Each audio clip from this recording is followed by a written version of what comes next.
Ndibulise kuni bathandi bezemidlalo eMzantsi Afrika, ingakumbi kuni balandeli bebhola elikhulu ke laseMzantsi Afrika. Apha ke ndiniphathele igowuli elihle ke elithe lafokwa phaa nge-3 minutes umdlalo eqalile. Igowuli ke likaMduduzi Shabalala, bhola entle kakhulu ibisuka phaa ku-Ox Mthethwa yaqengqeleka ufika phaa kuMfundo Vilakazi, wayithatha uMfundo Vilakazi wayibeka esazikithini sebala, wayibeka nje wayondlala yaya straight phaa kuThabiso Monyane, ethathe irun enzima phaa uThabiso Monyane wayithatha ke loo bhola wayicrossa kuMonyane yodibana phaa ke nale nkwenkwanyana ke uMduduzi Shabalala, wezegijima umfana womntu afu wayithatha ke wayivalela emnathini. Abekaizer Chiefs ke iyalida phaa nge-first half ngo-1-0. Nqaku lakhe elihle lithuelithe cwaka phaa uMduduzi Shabalala, esiphakamisile isandla ke umfana omntana. Ukhumbula into yokubana ke namhlanje ukora amanqaku amabini umfana omncinci. Enye into ke waphinda kumfana omthela Xebe wayi-man of the match. Enye into ke nomqeqeshi bafana ke bekhona ke namhlanje, ndiqinisekile wenelisekile ke i-performance ke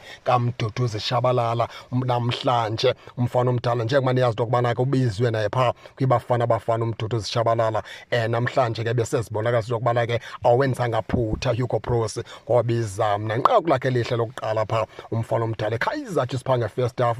Enye into funeka siyigxininise, iKaizer Chiefs xa kukho phaa uThabiso Monyane kwelaa cala lasekunene iyathanda ukufaka amanqaku, futhi iyakuthanda ukuphumelela, iyakuthanda uThabiso Monyane ka-waste kakhulu. Uovalepha kwakhe waya ngaphambili kuba ingxaki kakhulu.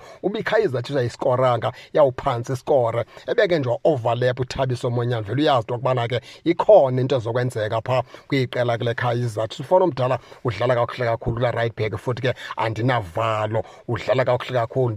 Ndinesiqinisekiso sokubana ke uyahamba uThabiso Monyane, ubheka phaa ku-World Cup kusizini ezayo, ngeke angahambi. Udlala kakuhle kakhulu laa mfana lo wabapha, funeka sibothulela umnqwazi umntu esaphila umfana omdala. Ewe kuyabonakala into yokubana ke ebesuka kwi-injury, kodwa kasikho lapho ke ngoku sikwinqaku likaMduduzi Shabalala. Khanilibone nani ke baphulaphulele inqaku indlela umfana omdala alivalele ngalo phaa ngaphakathi, indlela le lelihle ngayo. iKaizer Chiefs ke yanyuka intaba, yohlala phaa ncuku number 2. Abafana abadala babe ke belingana phaa neqela ke leMamelodi Sundowns phaa ngo-22 points. Abafana abadala ithi ke laa nto ningaze niwadele lamakhosi azokuthusa abantu abanintsi ke kule sizini. Ndithetha ke mna ke ngeqela ke leKaizer Chiefs. Nani ke baphulaphuli ke ningake ningene nitsho into yokubana niva njani, nize ke ningakhohlwa subscribe kule channel ukuze ningaphoswa zezemidlalo endizanothulela zona kwixa elizayo. Kakuhle babukeli.